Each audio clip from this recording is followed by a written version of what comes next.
জীবনে পাবো কি তোমার দিদার ইয়া রাসূলুল্লাহ। মরণে হবে কি তোমার দিদার ইয়া রাসূলুল্লাহ।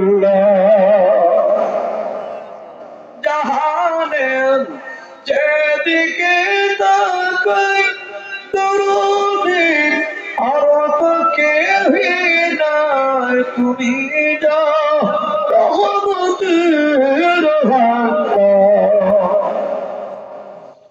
মরণে হবে কি তোমার দিদার ইয়া রাসূলুল্লাহ। তোমার জিয়ারতে যাই হাজিরা তোমার মদিনায়, তুমি যে রহমতের ভান্ডার। সে আশায় রয়েছি আমি গুণগার ইয়া রাসূলুল্লাহ।